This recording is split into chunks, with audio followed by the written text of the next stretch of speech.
Craftsman Days are here at Lowe's with big savings on the tools you need. Save $100 on the Craftsman V20 6-tool power tool combo kit, now at $199. No matter what the project is, Craftsman's high-quality, high-performance products empower you to build on. Stop by your nearest Lowe's store and check out the full line of Craftsman tools today. Valid through 6/18 while supplies last. Selection varies by location. Nats Chat is brought to you by Walters. Make sure that you check out Walters' self-pour beer wall. Included on tap is Baby Shark IPA, Sunny Little Thing, Grapefruit Nectar, and more.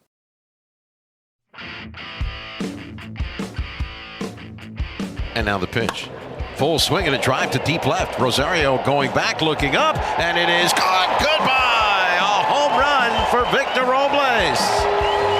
And now here in the bottom of the second inning, it's the Nationals 2 and the Braves nothing. The 0-2 pitch. Ring him up, strike three, called a curveball over the inside corner, locked him up at 70 miles an hour. Espino has 2 strikeouts in his third consecutive 1-2-3 inning. Paolo is fan 5. He's ready and deals. And a swing and a line drive right field. Thomas drifting back, and it's over his head and to the fence off the wall. It'll score Swanson. It'll score Olsen. Harris racing for third. Hernandez throws in that direction, and it's not in time. And now the right-hander rocks and kicks. Here's the pitch, swinging a belt deep down the left field line. If this stays fair, it is gone. And it is a fair ball and a line shot home run. A tomahawk-type swing for Acuna on a fastball. The Braves have hit back-to-back solo home runs here at the top of the 5th inning with 2 out. It's now Atlanta 4 and Washington 2. The set, the 0-2. Swinging a long drive to left, forget about it. Acuna's going to watch this one fly out. He's still watching it as it lands about 7 rows in and then bangs off an empty seat and ends up in left center field. And it's 7-2 Atlanta. And welcome to Nats Chat for Wednesday, September 28th, 2022, along with MASNsports.com Nationals insider Mark Zuckerman, who was at Nationals Park. I'm Al Galdi, host of the Al Galdi podcast, who says that the Nats are not playing meaningful games in late September. For the Nats on Tuesday night, an 8-2 loss to the Atlanta Braves at Nationals Park in Game 2 of a 3-game series. The Nats now a Major League worst 53-101. The Braves now tied with the New York Mets atop the National League East. Each team is 97-58. The NL East has, by far, the best division race in the majors this season. The Mets and Braves will play a 3-game series in Atlanta this weekend. That is going to be some series. But for the Nats on Tuesday night, well, they got out-homered by the Braves 3-1. The Braves in games against the Nats this season now have out-homered the Nats 41-15. That is a staggering disparity. And, you know, it's hard to believe, but the Nats actually led in this game, led after 2 innings, 2-0, and then Mark came the rest of the game on Tuesday night. And you name it, everything went wrong. Everything that could go wrong did go wrong for them after that, including our guy Paolo Espino really falling apart the second time through the order, and it's not the first time that's happened. I'm sure we'll talk about that. The defense really fell apart in a way that we haven't seen in a while. This has been a very good defensive team here for several weeks now. Pretty much everybody on the infield had a mistake at some point during the latter 2/3 of this game, and that cost them as well.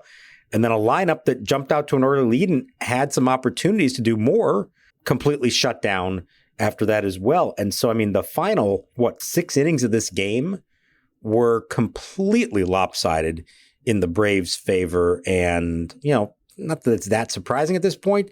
We've seen how good they are compared to the Nationals. But for a game to flip like that, pretty striking, because you're thinking early on, hey, this might be one the Nats can hang in there and maybe even get Paolo his win finally. And instead, there was hardly a thought by the end of the night they'd have a chance to win this game. The Nats have not been getting blown out in games lately. You know, they're not winning that much, but like the sort of the appearance of the losses had improved.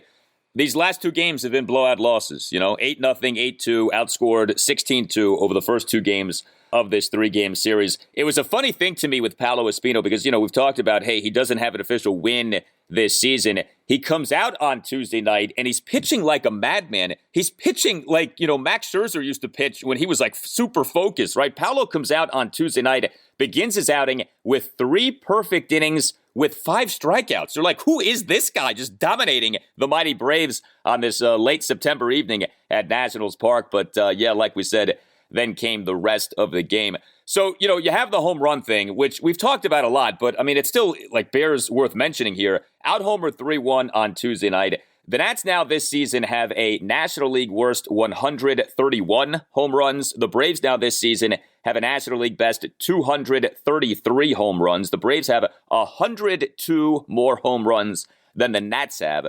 Let that sink in.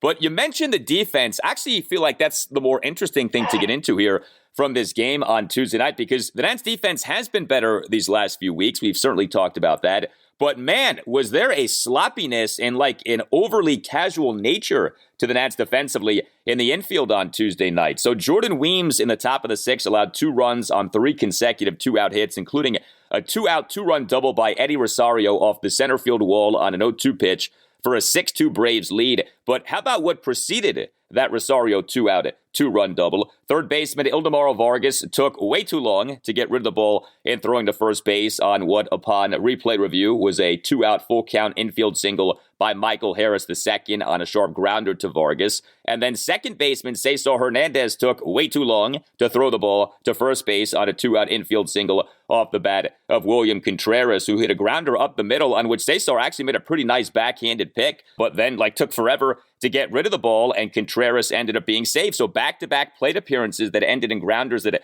each, could have resulted in the third out, but did not. And then that Rosario 2-run double. And then later in the game, Erasmo Ramirez, top of the 8th, allowed an unearned run. The run was unearned because shortstop C.J. Abrams committed a 1-out throwing error, made an errant throw on a grounder off the bat of Michael Harris II on a grounder that was hit right to Abrams behind second base. So Abrams, Vargas, Hernandez, all of them guilty of more or less the same thing in the latter innings of this game, just kind of being way too casual out there and not coming through on their throws. And I think that's the surprising part. You understand they're going to be bad defensive nights, errors made, bad throws.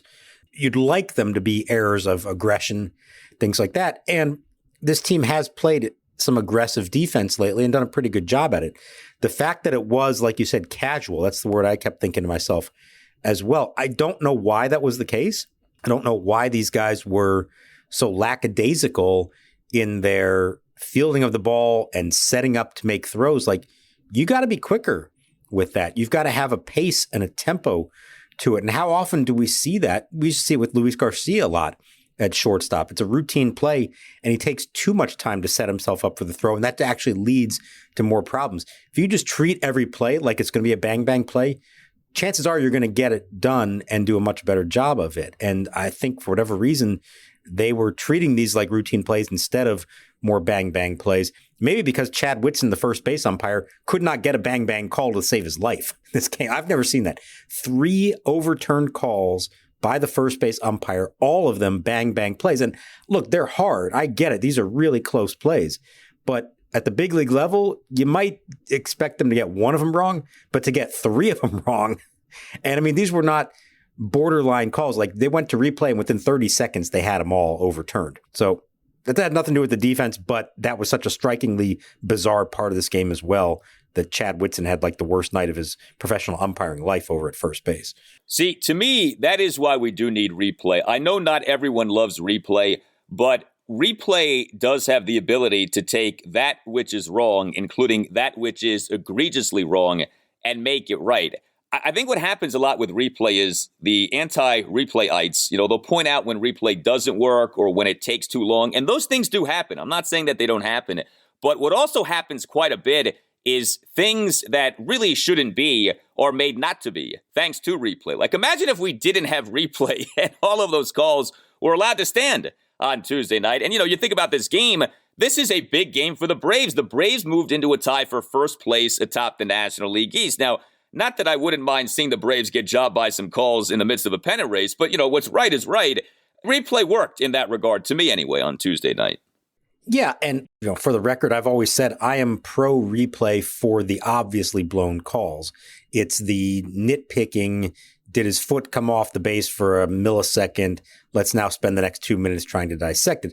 Those are the ones I'm not a fan of. And I've said if it was me, I would force the team to ask for the challenge immediately. Don't give them time to go watch a replay of it. So if it's something that in real time they think is wrong, go ahead and challenge it. And now you take your chances of getting it right or not. It's the delay of, well, we're going to look at it. Oh, okay, no, no, don't review it. That kind of stuff is what I'm against. But yeah, in this case, it obviously worked and it was, the right calls were made. And I think that's why the umpires ultimately are in favor of it, because they do want the right calls made. They don't want to have a game in a pennant race decided by their mistake and have that impact who wins the division or not. So I think they support it. But it was pretty bizarre that, this guy missed all three of them on very similar calls at first base.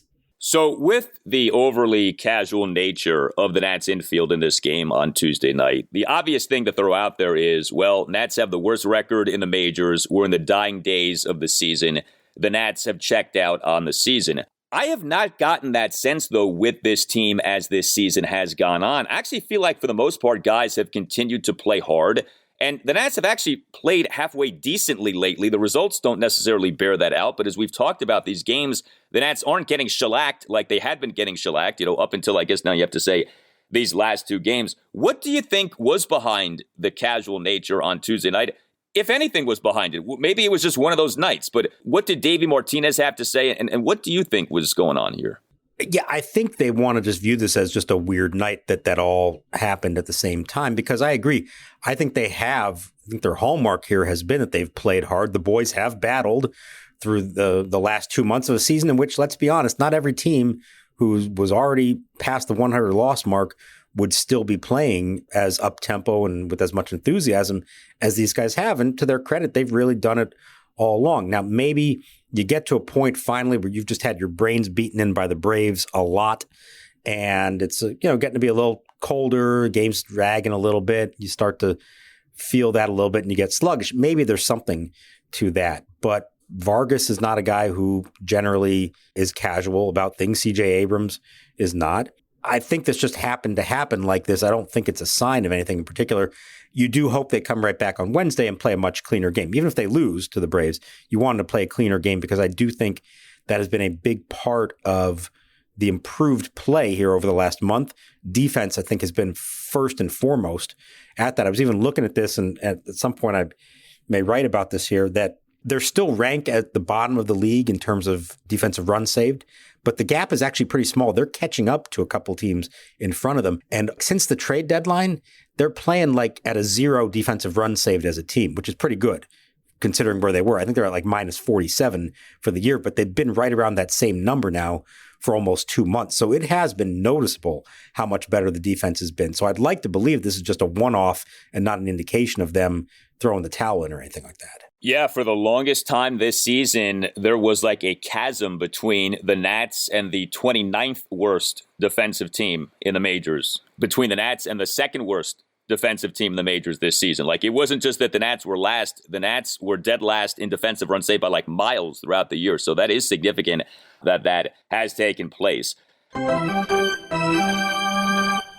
Hey guys, it's Al Galdi for Window Nation. Pennant races in baseball are on, and Window Nation is coming through in the clutch. Think of Window Nation as the 2019 Nats. You right now can get new windows from Window Nation at half price. 2 free windows with every 2 windows that you buy, plus pay nothing with no interest until 2025. Visit windownation.com or call 866-90-NATION and make sure that you tell Window Nation that Al Galdi sent you. Lower your energy bills and raise the value of your home with new energy-efficient windows from Window Nation. Over 1,500 custom vinyl window options are available. And if you're wondering, well, do I need new windows? Well, if your current windows are sticky or drafty or cracked or hard to open or lock when the windows close, then you need new windows. Get yourself Window Nation windows and take advantage of this great offer. 2 free windows for every 2 windows that you buy, plus pay nothing with no interest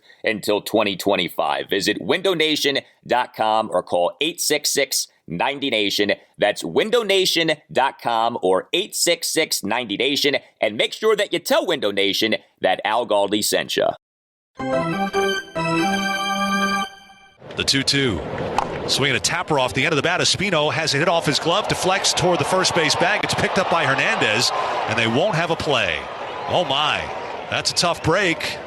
So with Paolo Espino on Tuesday night, 4 runs in 5 innings. Like I said, got off to a great start, began the outing with 3 perfect innings with 5 strikeouts, but then allowed 2 runs in the top of the 4th and 2 runs in the top of the 5th. He ultimately, for the game, gave up 5 hits, 2 home runs, a triple, and 2 singles. He did have 5 strikeouts versus no walks. He threw 72 pitches, 47 strikes versus 25 balls. Paolo, in a Braves 2-run 4th, gave up a 2-out 2-run triple to Michael Harris II over Lane Thomas in right field on a 1-2 pitch to tie the game at 2. Paolo, in a Braves 2-run 5th, gave up back-to-back 2-out solo homers to Orlando Arcia and Ronald Acuna Jr. for a 4-2 Braves lead. You put out the stat, which really is something. Paolo Espino this season, first time through the order, actually pretty good. Second time through the order, not so good. We know about the third time through the order penalty. With our guy Paolo, there apparently is a second time through the order penalty. Yeah, and I think we have to acknowledge this, and this really does explain a lot about the success that he has had in shorter bursts and as a long reliever and occasional starter who doesn't go very deep versus how it goes when he tries to face a lineup more and get through 5 innings. It really has not gone well. Including this game, first time through the lineup, opponents are hitting only 226 off him with a 665 OPS. That's really good, okay? Especially for a guy who doesn't have a lot of overpowering stuff. But now the second time through the order, those numbers just skyrocket. It's 370 that opponents hit off him the second time through with an OPS of 1,014. That's, beyond MVP numbers. Essentially, the second time through the order, everybody he faces is an MVP candidate or better. So trying to think about this, you could say, oh, well, he's just not as good or he's better off as a reliever. And that may be true. But I think also there's something to be said for this. He's a guy who he's got to use all his pitches to get hitters out. He's not going to say, okay, first time through the order, I'm going to focus on my fastball, mixing in the occasional curveball, and then save something for the next time around. He's kind of got to use it all to get guys out. And he's successful using it all. Then you get to the second time through the order, and now they've seen everything he has. And now he's got to try to throw it again and fool them again. And he pointed out that he felt like some of their hitters were maybe ready or looking for certain pitches and certain counts. It didn't mean they were stealing signs or anything like that. He just meant they know the patterns now. They know, okay, he's got a fastball, he's got a curveball, he's got a slider. Okay, when he gets into this count, last time he went with this pitch, so I'm going to look for that again. And so maybe he's a little too predictable. Maybe he just doesn't have the arsenal to be able to get hitters out a second time. So I think it's something they have to consider. I understand right now they're kind of stuck with him. And you could say the same about Corey Abbott, who pitched the other night. Kind of same boat. They can be good in short bursts. They probably should not be starting right now, but they just don't have enough depth of their rotation to do that. Maybe in a perfect world, you combine them and piggyback them and have them count as one start and get 5 innings out of them. But they just don't have enough healthy and reliably effective starting pitchers to do that. So both these guys are still in the rotation. I tell you, I wouldn't mind seeing the Nats try stuff like that. And, if on some games now you have to do something like start, say, a Yohan Adon or whatever, just to finish out the season, go ahead and do it. I'd like to see the Nats get more creative with things like that. They don't seem to want to do that for whatever reason. And I think with a guy like Paolo, you have to treat them in accordance with these numbers. Like, just because someone is a part of your rotation doesn't mean that you need to handle that person the same way you handle the other 4 people in your rotation. So knowing that this is how he is, the expectation in every start for him should be once through the order, and then that's it. Okay? And I know that, you don't want a starter to only be going 3 or 4 innings, but if that's what it has to be, then that's what it has to be. I think what has gotten them in trouble with Paolo as a starter is, he'll start a game, he'll do reasonably well, and then they leave him in there because they want him to continue to do well, and then he ultimately ends up not doing well. There have been very few Paolo Espino starts this year in which he has ultimately done well. He's had a few, but by and large, these outings all kind of go the same. 5 innings, 4 runs, 5 1/3 innings, 3 runs. Like, it's been kind of like that with him because of what you just outlined. And I think with a guy like this, it can't be cookie cutter with pitchers. And so with a guy like this, it's pretty clear what he is and what he isn't. This is his age 35 season. He's not changing. Okay, this is what he is. So just kind of accept it and go with that. There's a phrase, I think Bill James may have said it. If he didn't, somebody else did. But it's kind of like, don't harp on what someone isn't. Focus on what someone is. And so if you know what someone is, then ride that and maximize that. And so moving forward, and I know some of this is about options like you just said, but if Paolo is going to start games, then get him out of there once he's once through the lineup. Like, stop trying to force something that just isn't there. Well, especially against a lineup like this. I mean, the Braves have seen him plenty of times. We know how deep and talented they are. It was probably wishful thinking to believe that he could get through that lineup in the fourth and the fifth inning. Now, I will say, and he made this point, I do agree with him on this. There's a play he could have made in the fourth inning. We talk about bad defense. There's a little nubber with 2 outs and a runner on to his left, and he tries to make the play, can't pull it off. If he had let it go, he didn't realize that Joey Meneses was behind him. If he lets it go and Meneses fields it, they maybe get out of the inning, and maybe that changes the complexion of the whole thing to some extent. So, there are some things that could have been done differently. But broader picture, I gave the numbers. We've seen how this works. It's just who he is, and maybe it's a reason why initially he was being used out of the bullpen. Maybe he is best suited to be a long reliever. That's fine. You can be very valuable in that role. I would hope they get to a point, certainly going into next year, where they don't just think, well, we don't want to bring him back because he's not valuable. He has value. You just have to find the right role for him. And if that means, like you said, piggybacking him with somebody else or letting him start a game but only going one time through the order, okay, so be it. You just have to have the right pitchers around him to make that all work and understand, like you said, that you treat him differently than maybe you would Josiah Gray, Cade Cavalli, MacKenzie Gore when they're healthy, those kinds of things.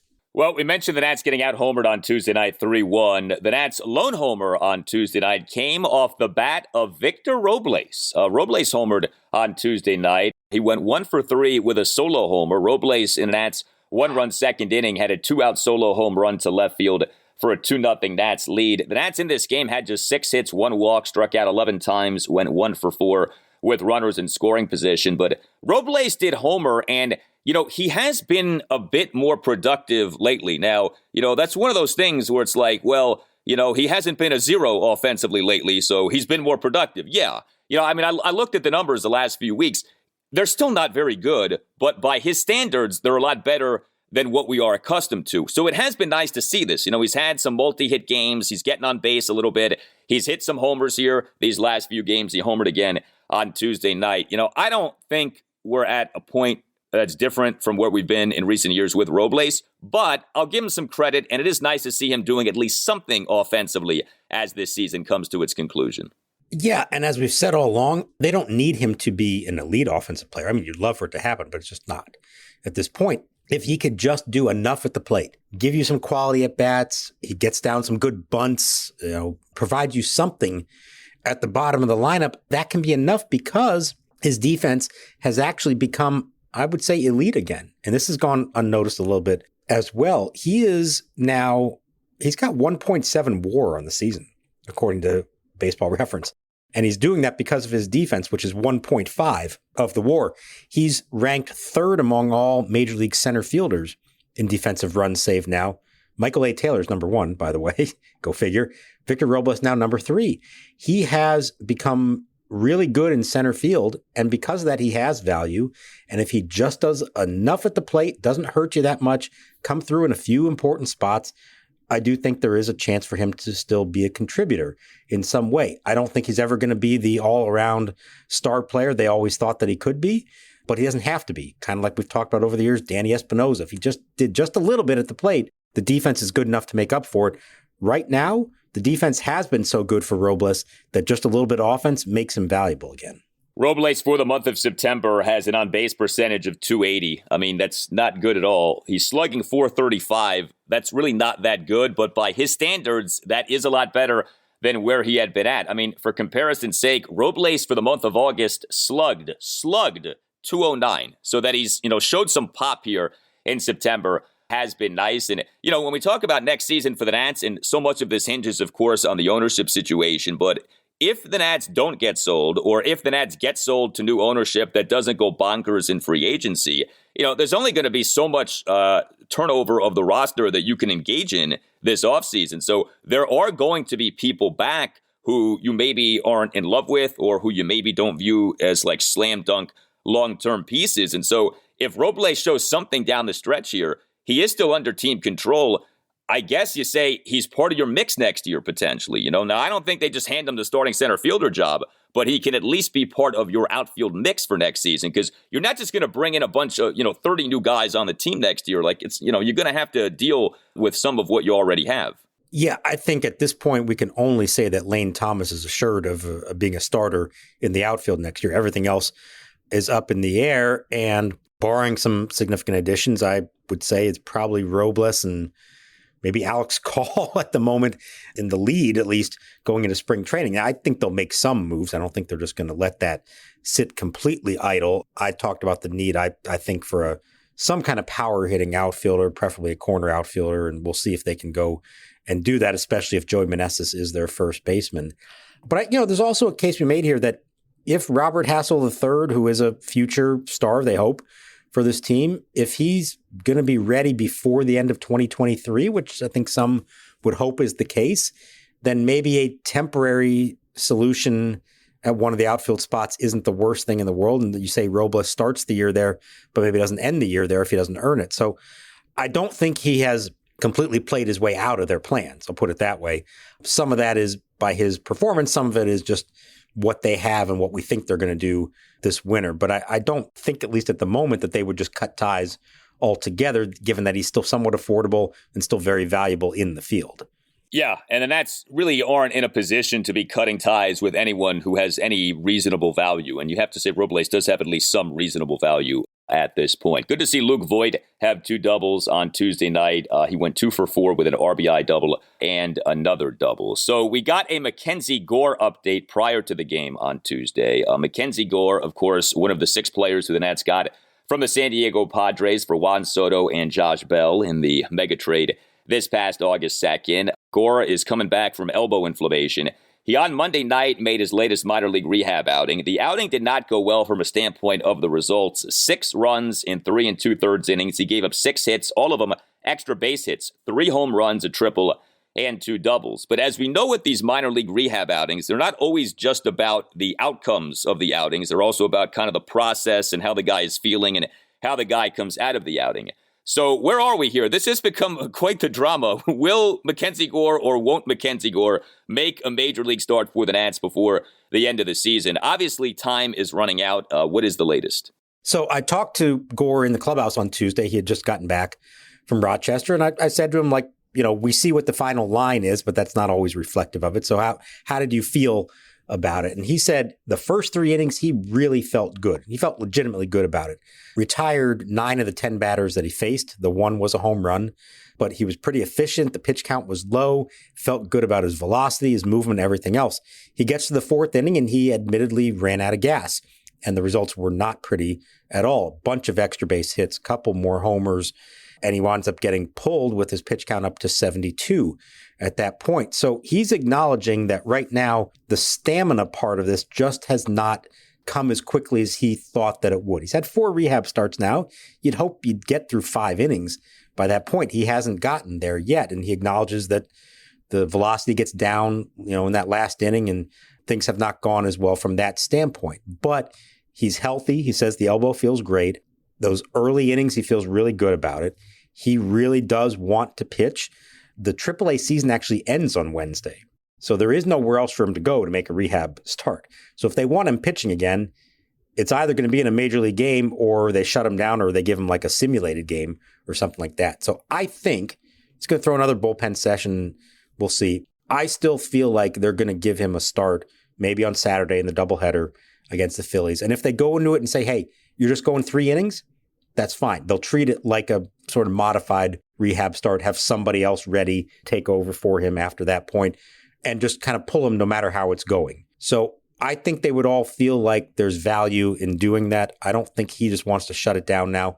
He's come this far, might as well make a start, even if it's an abbreviated start. And then you hope now next spring, you have a full 6 weeks, you build yourself up the way you normally should. And by opening day, he's, going 6 innings and 100 pitches and not a big deal. Health-wise, he feels very good. So I think that's the most important thing. It just hasn't come around stamina-wise like he would have hoped it would. If Gore is healthy next spring training, he is in the Nats season opening rotation next year, no questions asked? I can't imagine they're going to have 5 better options than him. Yeah, if he's healthy, I think they will do that. I mean, we've seen that what they've done with Josiah Gray, even at times when he maybe could use more seasoning. He's been out there.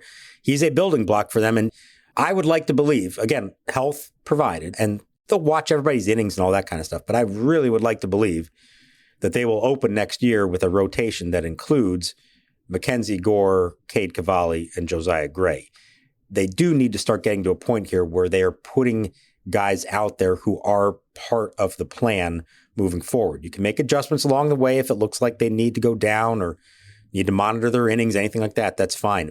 But to open a year with veterans who aren't part of the plan and purposely hold back building blocks, I think they need to move past that at this point, provided that everyone is healthy.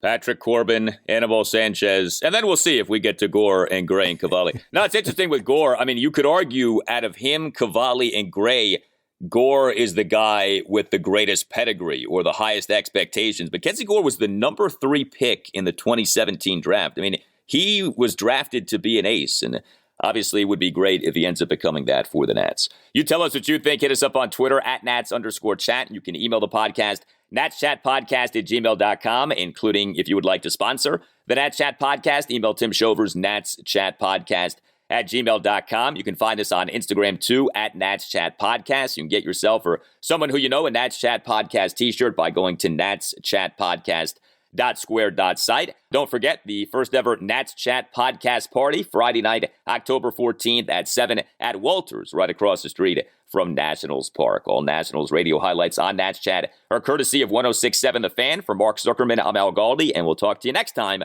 on the Nats Chat Podcast. Memorial Day doorbuster deals are here at Lowe's. Right now, Rewards members save $80 on the Master Forge 4-burner gas grill, now just $149. Plus, Rewards members save $900 on the Lowe's exclusive Hisense French door refrigerator, now only $999. Lowe's, we help, you save. Valid through 5/26. Selection varies by location. While supplies last. See Lowe's.com for more details. Program subject to terms and conditions. Details at Lowe's.com/terms. Subject to change.